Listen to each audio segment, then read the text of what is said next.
ਤਰਕਸ਼ੀਲ ਸਾਥੀਓ, ਅਸੀਂ ਅੱਜ ਤੁਹਾਡੇ ਨਾਲ ਕੁਝ ਕੇਸ ਦੇ ਉੱਤੇ ਗੱਲ ਕਰਾਂਗੇ। ਸਾਡਾ ਅੱਜ ਦਾ ਟੌਪਿਕ ਹੈ ਅੱਗ ਲੱਗਣੋਂ ਬੰਦ ਹੋ ਗਈ। ਵੈਸੇ ਤਰਕਸ਼ੀਲ ਸੋਸਾਇਟੀ ਪੰਜਾਬ ਨੇ ਇੱਕ ਬਹੁਤ ਵਧੀਆ ਕਿਤਾਬ ਛਾਪੀ ਹੋਈ ਹੈ, ਉਸ ਦਾ ਟਾਈਟਲ ਹੈ ਅੱਗ ਲੱਗਣੋਂ ਬੰਦ ਹੋ ਗਈ। ਇਸੇ ਤਰ੍ਹਾਂ ਦਾ ਇੱਕ ਕੇਸ ਅਸੀਂ ਹੱਲ ਕਰਿਆ ਸੀ ਰਾਜਸਥਾਨ ਦੇ ਵਿੱਚ। ਅਸੀਂ ਉਸ ਕੇਸ ਬਾਰੇ ਚਰਚਾ ਕਰਾਂਗੇ। ਸਾਡੀ ਚਰਚਾ ਦਾ ਮਕਸਦ ਇਹ ਹੈ ਕਿ ਅਸੀਂ ਕੁਝ ਜਿਸ ਤਰ੍ਹਾਂ ਸਾਡੀ ਕੇਸ ਰਿਪੋਰਟਾਂ ਲੱਗਦੀਆਂ ਤਰਕਸ਼ੀਲ ਮੈਗਜ਼ੀਨ ਦੇ 'ਚ ਲੋਕ ਪੜ੍ਹਦੇ ਆ ਉਸ ਨੂੰ, ਅਤੇ ਅਸੀਂ ਇਲੈਕਟ੍ਰੋਨਿਕ ਮੀਡੀਆ ਰਾਹੀਂ ਇਹਨਾਂ ਚੀਜ਼ਾਂ ਨੂੰ ਅਸੀਂ ਪੇਸ਼ ਕਰਨ ਦਾ ਸਾਡਾ ਇੱਕੋ ਇੱਕ ਉਦੇਸ਼ ਹੈ ਕਿ ਇਹਨਾਂ ਚੀਜ਼ਾਂ ਨੂੰ ਅਸੀਂ ਪੇਸ਼ ਕਰਕੇ ਆਮ ਲੋਕਾਂ ਨੂੰ ਦੱਸਣਾ ਚਾਹੁੰਦੇ ਹਾਂ ਕਿ ਇਹਦੇ ਪਿੱਛੇ ਕੋਈ ਕਿਸੇ ਪ੍ਰਕਾਰ ਦੀ ਗੈਬੀ ਸ਼ਕਤੀ, ਭੂਤ ਪ੍ਰੇਤ, ਜਿੰਨ ਚੁੜੇਲ ਜਾਂ ਕੋਈ ਬਾਹਰੀ ਸ਼ਕਤੀ ਨਹੀਂ ਜੋ ਇਹਨਾਂ ਚੀਜ਼ਾਂ ਨੂੰ ਅੰਜਾਮ ਦਿੰਦੀ ਹੈ। ਦਰਅਸਲ ਇਹ ਇੱਕ ਜਿਹੜੀ ਕਹਾਣੀ ਆ ਉਸ ਦੇ ਉੱਤੇ ਅਸੀਂ ਕੇਂਦਰਿਤ ਹੋਵਾਂਗੇ। ਸਭ ਤੋਂ ਪਹਿਲਾਂ ਅਸੀਂ ਇੰਟਰੋਡਕਸ਼ਨ ਦੇ ਦਈਏ। ਮੈਂ ਅਜੈਬ ਜਲਾਲਾਣਾ, ਮੇਰੇ ਨਾਲ ਬੈਠੇ ਨੇ ਸਾਥੀ ਸ਼ਮਸ਼ੇਰ ਚੋਰਮਾਰ, ਇਹ ਤਰਕਸ਼ੀਲ ਸੁਸਾਇਟੀ ਇਕਾਈ ਕਾਲਾਂਵਾਲੀ ਦੇ ਪ੍ਰਧਾਨ।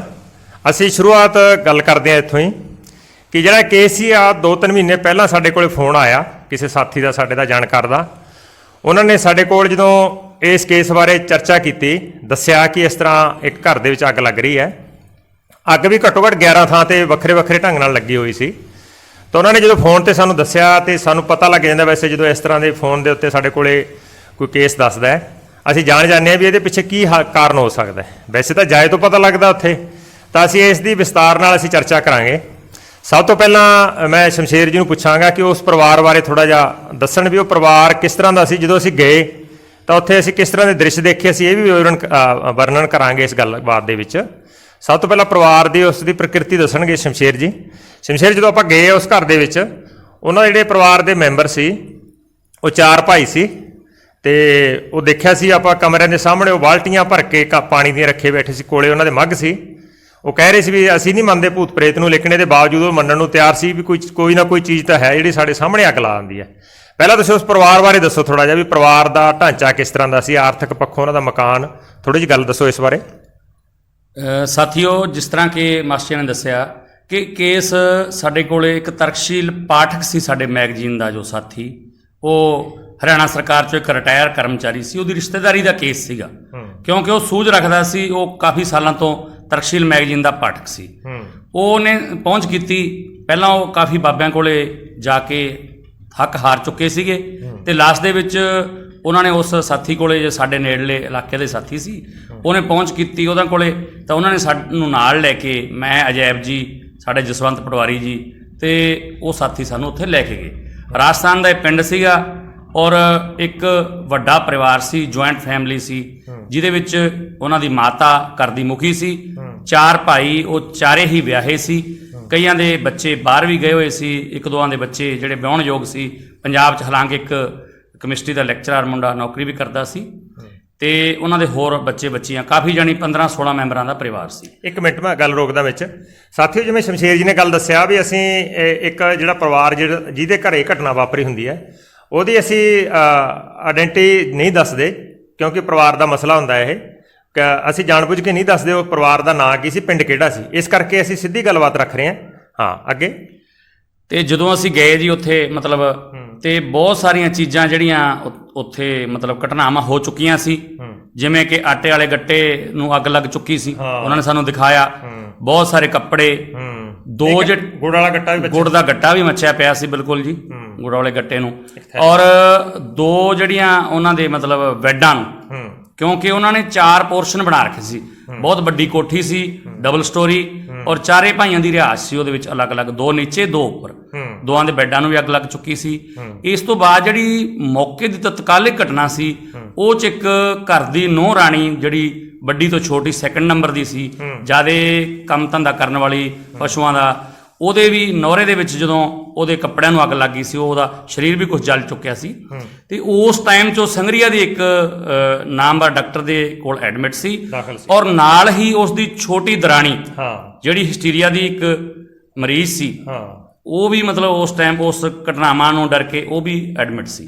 ਇੱਕ ਸਾਥੀ ਹੋਰ ਵਿੱਚ, ਸਾਥੀ ਸ਼ਮਸ਼ੇਰ ਜੀ ਨੇ ਥੋੜ੍ਹਾ ਜਿਹਾ ਜ਼ਿਆਦਾ ਉਸ 'ਚ ਰੱਖਤਾ ਸੰਖੇਪ ਵੀ ਉਸ ਘਰ ਦੇ ਵਿੱਚ 11 ਥਾਂ ਅੱਗ ਲੱਗੀ ਹੋਈ ਸੀ।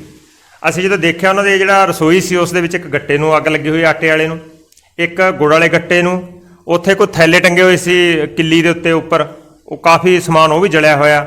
ਫਿਰ ਅਸੀਂ ਇੱਕ ਪੇਟੀ ਦੇਖੀ, ਜਿਹੜੀ ਪੇਟੀ ਬੰਦ ਸੀ, ਉਸ ਪੇਟੀ ਦੇ ਵਿੱਚ ਕੱਪੜੇ ਨੂੰ ਅੱਗ ਲੱਗੀ ਹੋਈ ਸੀ। ਪੇਟੀ ਖੋਲ ਕੇ ਦੇਖਿਆ ਵੀ ਕਾਫੀ ਕੱਪੜੇ ਮੱਚੇ ਹੋਏ ਸੀ।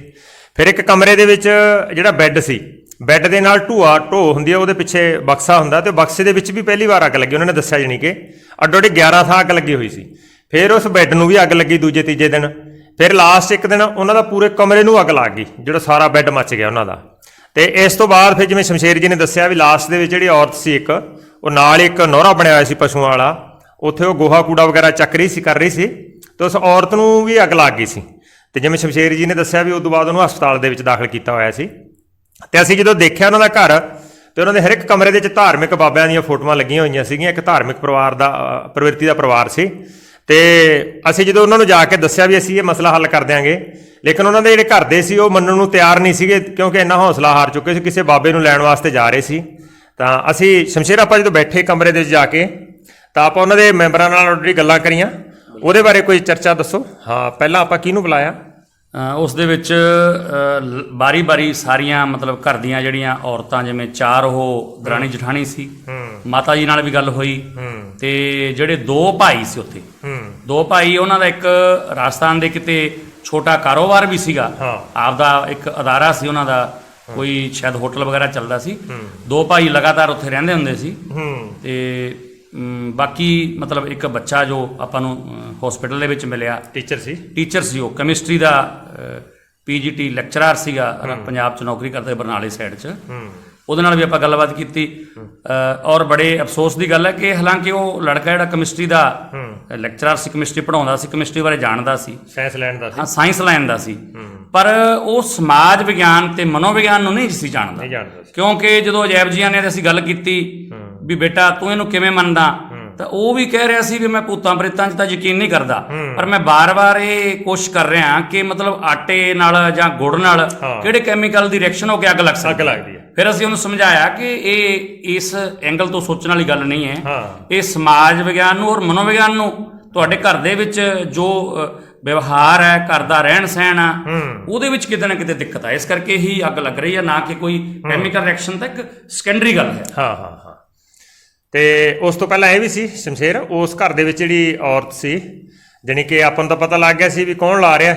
ਬਿਲਕੁਲ ਜੀ, ਬਿਲਕੁਲ। ਉਹ ਹਸਟੀਰੀਆ ਦੀ ਪਾਤਰ ਸੀ, ਕਿਉਂਕਿ ਉਹ ਜਿਹੜਾ ਪਰਿਵਾਰ ਸੀ, 2 ਜਿਹੜੇ ਉਹਨਾਂ ਦੇ ਮੁੰਡੇ ਸੀ, ਜਾਂ 3 ਹੀ, ਉਹ ਵਾਰੀ ਨਾਲ ਹੋਟਲ ਜਾਂਦੇ ਸੀ ਉੱਥੇ। ਬਿਲਕੁਲ ਜੀ। ਉਹਨਾਂ ਦੀਆਂ ਘਰਾਂ ਵਾਲੀਆਂ ਨੂੰ ਘੁਮਾਉਂਦੇ ਫਿਰਾਉਂਦੇ ਸੀ।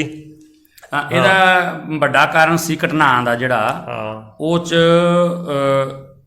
ਘਰ ਦੀ ਜਿਹੜੀ 2nd ਨੰਬਰ ਦੀ ਔਰਤ ਸੀ, ਉਹਦਾ ਹੱਥ ਸੀਗਾ। ਉਹਦਾ ਕਾਰਨ ਜਦੋਂ ਅਸੀਂ ਵਿਸ਼ਲੇਸ਼ਣ ਕੀਤਾ ਕਿ 4 ਭਾਈਆਂ ਦੇ ਵਿੱਚੋਂ 3 ਪੜ੍ਹੇ ਲਿਖੇ ਸੀ। ਠੀਕ ਆ। ਔਰ ਜਿਹੜਾ ਇੱਕ ਚੌਥਾ ਭਰਾ ਸੀ, ਵੱਡੇ ਤੋਂ ਛੋਟਾ, ਉਹ ਅਨਪੜ੍ਹ ਸੀ ਔਰ ਖੇਤੀ ਤੱਕ ਹੀ ਸੀਮਤ ਸੀ। ਤੇ ਜਿਹੜਾ ਉਹਨਾਂ ਦਾ ਦੱਸਿਆ ਵੀ ਇੱਕ ਪੰਜਾਬ ਦੇ ਵਿੱਚ, ਰਾਜਸਥਾਨ ਦੇ ਏਰੀਏ ਦੇ ਵਿੱਚ ਆਪਦਾ ਕਾਰੋਬਾਰ ਸੀਗਾ, ਹੋਟਲ ਸੀ ਸ਼ਾਇਦ ਕੋਈ, ਉੱਥੇ ਉਹ ਬਾਰ-ਬਾਰ ਚੰਗੇ ਹੋਟਲ 'ਚ ਉਹ 2 ਭਰਾ ਉੱਥੇ ਰਹਿੰਦੇ ਹੁੰਦੇ ਸੀ। ਪਰ ਉਹਦੀ ਕਦੇ ਨਹੀਂ ਵਾਰੀ ਆਉਂਦੀ ਸੀ, ਕਿਉਂਕਿ ਉਹ ਜਾਣਦਾ ਨਹੀਂ ਸੀ ਨਾ ਇਸ ਤਰ੍ਹਾਂ ਦੀ ਮਤਲਬ ਦੁਕਾਨਦਾਰੀ ਦਾ ਕੰਮ ਧੰਦਾ। ਤੇ ਉਹ ਵਿਆਹਿਆ ਵੀ ਗਰੀਬ ਘਰ ਦੇ ਵਿੱਚ। ਦੂਜੀਆਂ ਜਿਹੜੀਆਂ ਨੂੰਹ ਰਾਣੀਆਂ ਸੀ, ਉਹ ਘਰੋਂ ਠੀਕ ਸੀ, ਕਿਉਂਕਿ ਉਹਨਾਂ ਦੇ ਪੇਕੇ ਜਿਹੜੇ ਉਹ ਤਿੱਥ ਤਿਉਹਾਰ ਤੇ ਉਹਨਾਂ ਨੂੰ ਲੀੜੇ ਕੱਪੜੇ ਜਾਂ ਜੋ ਵੀ ਮਤਲਬ ਲੜਕੀਆਂ ਨੂੰ ਰੀਤੀ ਰਿਵਾਜ ਅਨੁਸਾਰ ਉਹਨਾਂ ਦਾ ਪੱਖ ਪੂਰਦੇ ਰਹਿੰਦੇ ਸੀ। ਪਰ ਉਹ ਪੇਕਿਆਂ ਮੰਨਿਓ ਵੀ ਥੋੜੀ ਪੀੜਤ ਸੀ, ਔਰ ਇਸ ਕਰਕੇ ਉਹ ਜਿਹੜੀ ਹੀਨ ਭਾਵਨਾ ਦਾ ਸ਼ਿਕਾਰ ਵੀ ਹੁੰਦੀ ਸੀ, ਔਰ ਉਹਨੂੰ ਥੋੜਾ ਬਹੁਤਾ ਜਿਵੇਂ ਪਤਾ ਲੱਗਿਆ ਗੱਲ ਤੋਂ ਪ੍ਰਤਾੜਿਤ ਵੀ ਕੀਤਾ ਜਾਂਦਾ ਸੀ। ਜਾਂ ਇੱਕ ਸ਼ਮਸ਼ੇਰ ਹੋਰ ਵੀ, ਆਪਾਂ ਜਦੋਂ ਉਹਨਾਂ ਦੇ ਬੈੱਡਰੂਮ ਦੇਖੇ ਵੀ ਉਹ ਜਿਹੜੇ ਬੈੱਡਰੂਮ ਨੂੰ ਅੱਗ ਲੱਗੀ ਸੀ, ਮਤਲਬ ਉਹਦੇ 'ਚ ਬੈੱਡ ਵੀ ਹਲਕਾ ਸੀ, ਉਹਦਾ ਜਿਹੜਾ ਫਰਨੀਚਰ ਦਾ ਸਮਾਨ ਸੀ ਉਹ ਜ਼ਿਆਦਾ ਵਧੀਆ ਨਹੀਂ ਸੀ। ਦੂਜੇ ਕਮਰਿਆਂ ਦੇ ਵਿੱਚ ਵਧੀਆ ਸੀ, ਉੱਥੋਂ ਇਹ ਪਤਾ ਲੱਗਦਾ ਸੀ। ਬਾਕੀ ਉਹਦੇ 'ਚ ਕੰਮ ਦਾ ਬੋਝ ਸੀ, ਸਾਰਾ ਦਿਨ ਘਰੇ ਗੋਹਾ ਕੂੜਾ ਕਰਦੀ ਸੀ, ਘਰਾਂ ਵਾਲਾ ਖੇਤਾਂ 'ਚ ਰਹਿੰਦਾ ਸੀ। ਵੱਡਾ ਕਾਰਨ ਇਹ ਸੀ। ਪਰ ਇੱਕ ਨਾਲ ਜਿਹੜੀ ਛੋਟੀ ਸੀ ਹੋਰ, ਜਿਹਨੂੰ ਦੌਰਾ ਪਿਆ ਸੀ, ਉਹਦੇ ਬਾਰੇ ਸ਼ਮਸ਼ੇਰ ਦੱਸੋ, ਉਹ ਕਿਉਂ ਗ੍ਰਸਤ ਹੋ ਗਈ ਨਾਲ, ਥੋੜਾ ਜਿਹਾ ਉਹਦੇ ਬਾਰੇ। ਉਹ ਵੀ ਜਿਵੇਂ ਕਿ ਤੁਸੀਂ ਦੱਸਿਆ, ਇੱਕ ਧਾਰਮਿਕ ਡੇਰੇ ਨਾਲ ਜੁੜੇ ਹੋਏ ਲੋਕ ਸੀ ਕਾਫੀ ਉਹ, ਤੇ ਉਹਦੇ ਜੋ ਵੀ ਮੈਡੀਕਲ ਕਾਰਨ ਹੁੰਦੇ ਆ, ਬੱਚਾ ਹੋਣ 'ਚ ਮਤਲਬ ਉਹ ਕਾਫੀ ਲੇਟ, ਉਹਦੇ ਪਹਿਲਾਂ ਬੱਚਾ ਹੋਇਆ ਸੀ, 1-2 ਬੱਚਿਆਂ ਦੀ ਜਨਮ ਟਾਈਮ ਹੀ ਮੌਤ ਹੋ ਗਈ ਸੀ। ਔਰ ਇਸ ਕਰਕੇ ਪਿੱਛੋਂ ਵੀ ਪੇਕਿਆਂ 'ਚੋਂ ਵੀ ਕੁਝ ਜੈਨੇਟਿਕ ਸਮੱਸਿਆ ਸੀ। ਉਹ ਥੋੜੀ ਜੀ ਮਨ ਦੇ ਉੱਤੇ ਟੈਨਸ਼ਨ ਜ਼ਿਆਦਾ ਲੈਂਦੀ ਸੀ, ਹਿਸਟਰੀਕਲ ਸੀ, ਔਰ ਇਸ ਕਾਰਨ ਕਿ ਉਹ ਵੀ ਡਰ ਗਈ ਇਸ ਘਟਨਾਵਾਂ ਤੋਂ ਡਰ ਕੇ ਉਹਨੂੰ ਹੋਇਆ। ਔਰ ਪਰ ਜਦੋਂ ਕਿ ਆਮ ਲੋਕ ਦੇਖਦੇ ਆ ਵੀ ਇੱਕ ਨੂੰ ਉਹਨੂੰ ਅੱਗ ਲੱਗ ਗਈ ਔਰ ਦੂਜੀ ਵੀ ਨਾਲ ਉਹਦੇ ਬੈੱਡ ਤੇ ਪੈ ਗਈ ਬਿਮਾਰ ਹੋ ਕੇ, ਤਾਂ ਜਿਹੜੇ ਆਮ ਸੋਚਣ ਵਾਲੇ ਲੋਕ ਆ ਤਾਂ ਉਹਨੂੰ ਬਿਲਕੁਲ ਭੂਤ ਪ੍ਰੇਤ ਹੀ ਮੰਨ ਰਹੇ ਸੀ। ਇੱਕ ਸਾਥੀਓ ਉਹਦੇ ਵਿੱਚ ਇਹ ਗੱਲ ਸੀ ਕਿ ਸਾਨੂੰ ਜਾਇਜ਼ ਤੋਂ ਪਤਾ ਲੱਗਿਆ ਜਦੋਂ ਉਹਨਾਂ ਦੇ ਘਰੇ ਬਾਰ-ਬਾਰ ਘਟਨਾਵਾਂ ਵਾਪਰਦੀਆਂ ਸੀ ਤੇ ਪਿੰਡ ਦੇ ਵਿੱਚ ਚਰਚਾ ਦਾ ਵਿਸ਼ਾ ਬਣ ਗਿਆ ਸੀ ਤੇ ਬਹੁਤ ਸਾਰੇ ਲੋਕ ਉਹਨਾਂ ਨਾਲ ਹਮਦਰਦੀ ਜਤਾਉਣ ਆਉਂਦੇ ਸੀ। ਜਿਵੇਂ ਕਿ ਜਦੋਂ ਨੌਰੇ 'ਚ ਅੱਗ ਲੱਗੀ ਬਹੁਤ ਸਾਰਾ ਪਿੰਡ ਮਤਲਬ ਅੱਗ ਬੁਝਾਉਣ ਵਾਸਤੇ ਬਾਲਟੀਆਂ ਪਾਣੀ ਦੀਆਂ ਭਰ ਕੇ ਲੈ ਕੇ ਆਉਂਦੇ, ਤਾਂ ਉਹਨਾਂ ਸਾਰੇ ਪਿੰਡ ਵਾਲਿਆਂ ਨੂੰ ਮਤਲਬ ਵਿਗਿਆਨਿਕ ਦ੍ਰਿਸ਼ਟੀਕੋਣ ਦੀ ਘਾਟ ਹੋਣ ਕਰਕੇ ਇਹਨਾਂ ਘਟਨਾਵਾਂ ਨੂੰ ਉਹ ਕੋਈ ਭੂਤ ਪ੍ਰੇਤ ਜਾਂ ਗੈਬੀ ਸ਼ਕਤੀ ਨੂੰ ਮੰਨ ਰਿਹਾ ਸੀ। ਦਰਅਸਲ ਸਾਥੀਓ ਕਈ ਵਾਰੀ ਬੜਾ ਦੁੱਖ ਹੁੰਦਾ ਕਿ ਸਾਡਾ ਦੇਸ਼, ਸਾਡਾ ਸਮਾਜ, ਅਸੀਂ ਕਿਹੜੀ ਸ਼ਤਾਬਦੀ 'ਚ ਵਿਗਿਆਨ ਦੇ ਯੁੱਗ 'ਚ ਜਿਉ ਰਹੇ ਹਾਂ, ਤੇ ਪਰ ਇੰਨੀਆਂ ਜਿਹੜੀਆਂ ਘਟਨਾਵਾਂ ਨੂੰ ਜਿਹੜੇ ਤਰਕਸ਼ੀਲ ਲੋਕ ਸਾਡੇ ਸਾਥੀ ਇਹਨਾਂ ਲੋਕਾਂ ਨੂੰ ਸਮਝ ਲੈਂਦੇ ਨੇ ਜਾਂ ਵਿਗਿਆਨਕ ਵਿਚਾਰਾਂ ਵਾਲੇ ਇਹਨਾਂ ਚੀਜ਼ਾਂ ਨੂੰ ਸਮਝ ਲੈਂਦੇ ਨੇ, ਤੇ ਪਰ ਉਹਨਾਂ ਦਾ ਅਸਲੀ ਕਾਰਨ ਨਹੀਂ ਲੱਭਦੇ। ਤੇ ਇਸ ਕਰਕੇ ਪਰਿਵਾਰ ਨੂੰ ਆਰਥਿਕ ਤੇ ਜਿਹੜਾ ਪੂਰਾ ਜਿਹੜਾ ਪਿੰਡ ਹੈ ਸਾਰਾ, ਜਿਹੜੇ ਬੱਚੇ ਆ ਛੋਟੇ, ਉਹਨਾਂ ਦੇ ਉੱਤੇ ਇਸ ਦਾ ਬਹੁਤ ਬੁਰਾ ਅਸਰ ਪੈਂਦਾ ਹੈ ਵੀ ਉਹ ਸ਼ਾਇਦ ਇਹ ਸਮਝਦੇ ਨੇ ਕੋਈ ਗੈਬੀ ਸ਼ਕਤੀ ਹੈ, ਵੀ ਕੋਈ ਆਪਣੇ ਆਪ ਨੂੰ ਅੱਗ ਕਿਵੇਂ ਲਾ ਸਕਦਾ ਹੈ। ਤਾਂ ਸਾਥੀਓ ਉਹਨਾਂ ਦੇ ਘਰਾਂ ਦੇ ਆਸੇ-ਪਾਸੇ ਦੇਖਿਆ ਵੀ ਬਹੁਤ ਸਾਰਾ ਇਕੱਠ ਰਹਿੰਦਾ ਸੀ, ਜਿਵੇਂ ਅਸੀਂ ਦੱਸਿਆ ਪਹਿਲਾਂ ਵੀ ਉਹਨਾਂ ਦੇ ਹਰ ਇੱਕ ਕਮਰੇ ਦੇ ਵਿੱਚ, ਕਾਫੀ ਕਮਰੇ ਸੀ, ਕੋਠੀ ਬਣੀ ਹੋਈ ਸੀ 2 ਮੰਜ਼ਲੀ, ਤਾਂ ਗੇਟਾਂ ਦੇ ਸਾਹਮਣੇ ਕੁਰਸੀਆਂ ਢਾਹ ਕੇ ਤੇ ਉੱਥੇ ਬੈਠੇ ਹੋਏ ਤੇ ਨਾਲ ਬਾਲਟੀ ਮੱਗ ਰੱਖਿਆ ਹੋਇਆ ਫੜ ਕੇ ਉਹਨਾਂ ਨੇ ਪਾਣੀ ਵਾਲਾ, ਤੇ ਹਰ ਇੱਕ ਬੰਦਾ ਉਹ ਦ੍ਰਿਸ਼ ਦੇਖ ਕੇ ਮਤਲਬ ਡਰ ਜਾਂਦਾ ਸੀ ਆ ਵੀ ਇੰਨੀ ਅੱਗ ਲੱਗੀ ਪਈ, ਇਹਨੇ ਥਾਂ-ਥਾਂ ਚੀਜ਼ਾਂ ਜਲੀਆਂ ਹੋਈਆਂ, ਤਾਂ ਬੰਦਾ ਕੀ ਕਰਦਾ ਉਸ ਦੇ ਵਿੱਚ। ਤਾਂ ਸ਼ਮਸ਼ੇਰ ਆਪਾਂ ਉਦੋਂ ਬਾਅਦ ਫਿਰ ਉਹ ਮੁੰਡੇ ਨੇ ਜਦੋਂ ਪੁੱਛਿਆ ਸੀ, ਜਿਹੜਾ ਮੁੰਡਾ ਕੈਮਿਸਟਰੀ ਦਾ ਸੀ ਟੀਚਰ, ਜਿਵੇਂ ਉਹ ਦੱਸ ਰਿਹਾ ਸੀ ਵੀ ਮੈਂ ਆਪਣੇ ਗੁਰੂ ਨੂੰ ਜੀ ਤੋਂ ਮੈਂ ਪੜ੍ਹ ਕੇ ਆਇਆ, ਮੈਂ ਉਹਨੂੰ ਪੁੱਛਦਾ ਵੀ ਆਟੇ ਦਾ ਜਾਂ ਗੁੜ ਦਾ ਕਿਹੜੇ ਨਾਲ ਰਿਐਕਸ਼ਨ ਹੁੰਦਾ, ਕਿਸ ਚੀਜ਼ ਨਾਲ। ਤੇ ਸਾਥੀ ਅਸੀਂ ਉਸ ਨੂੰ ਜਦੋਂ ਵੱਖ ਕਰਕੇ ਸਮਝਾਇਆ ਕਿ ਇਹ ਤੂੰ ਮਸਲਾ ਆਪ ਹੀ ਹੱਲ ਕਰ ਸਕਦਾ, ਤੁਹਾਡੇ ਘਰ ਦਾ ਹੈ। ਜਿਵੇਂ ਕਿ ਸ਼ਮਸ਼ੇਰ ਜੀ ਨੇ ਗੱਲ ਦੱਸੀ, ਸੰਯੁਕਤ ਪਰਿਵਾਰ ਸੀ, ਵੱਡਾ ਪਰਿਵਾਰ ਸੀ, ਤੇ ਉਸ ਦੇ ਵਿੱਚ 1-2 ਪਾਤਰ ਜਿਹੜੇ ਹੁੰਦੇ ਨੇ ਉਹ ਅਣਗੌਲੇ ਕੀਤੇ ਜਾਂਦੇ ਨੇ ਜਾਂ ਪ੍ਰਤਾੜਿਤ ਕੀਤੇ ਜਾਂਦੇ ਨੇ, ਉਹ ਖੁੱਲ੍ਹ ਕੇ ਕੁਛ ਨਹੀਂ ਕਰ ਸਕਦੇ, ਤਾਂ ਉਹ ਇਹੋ ਜਿਹੀਆਂ ਘਟਨਾਵਾਂ ਨੂੰ ਅੰਜਾਮ ਦੇਣ ਲੱਗ ਜਾਂਦਾ ਹੈ। ਤਾਂ ਇਸ ਕਰਕੇ ਜਦੋਂ ਲੜਕੇ ਨੂੰ ਦੱਸਿਆ ਵੀ ਤੂੰ ਇਹ ਘਰ ਦਾ ਬਟਵਾਰਾ, ਕੰਮ ਦਾ ਬਟਵਾਰਾ ਤੇ ਜਿਹੜੇ ਘਰ ਦਾ ਹਿਸਾਬ ਕਿਤਾਬ ਆ ਜਾਂ ਜਿਹੜੀਆਂ ਹੋਰ ਚੀਜ਼ਾਂ ਉਹ ਸੈੱਟ ਕਰ ਲਓ ਤੇ ਸਾਰਾ ਕੁਝ ਠੀਕ ਹੋ ਜਾਊਗਾ। ਤੇ ਉਹ ਤਰਕਸ਼ੀਲ ਸਾਥੀ ਦਰਸ਼ਕੋ, ਇਹ ਸੀ ਇੱਕ ਐਪੀਸੋਡ, ਔਰ ਇਸ ਤਰ੍ਹਾਂ ਦੇ ਹਜ਼ਾਰਾਂ ਕੇਸ ਜਿਹੜੇ ਤਰਕਸ਼ੀਲ ਸੁਸਾਇਟੀ ਹੱਲ ਕਰ ਚੁੱਕੀ ਹੈ। ਈਵਨ ਕਿ ਸਾਡੀ ਇਕਾਈ ਨੇ ਵੀ ਸੈਂਕੜੇ ਕੇਸ ਹੱਲ ਕੀਤੇ ਹੈ। ਅਗਲੇ ਐਪੀਸੋਡ ਦੇ ਵਿੱਚ ਇੱਕ ਹੋਰ ਜਿਹੜਾ ਕੇਸ ਸਮੱਸਿਆ, ਜਿਹੜਾ ਕੇਸ ਹੱਲ ਕੀਤਾ ਹੋਇਆ ਕੇਸ, ਕਿਸ ਹਿਸਟਰੀ ਲੈ ਕੇ ਅਸੀਂ ਹਾਜ਼ਰ ਹੋਵਾਂਗੇ ਤੁਹਾਡੇ ਨਾਲ। ਔਰ ਤੁਸੀਂ ਤਰਕਸ਼ੀਲ TV ਦੇਖਦੇ ਰਹੋ। ਜੈ ਵਿਗਿਆਨ, ਜੈ ਇਨਸਾਨ। ਧੰਨਵਾਦ, ਸ਼ੁਕਰੀਆ ਜੀ।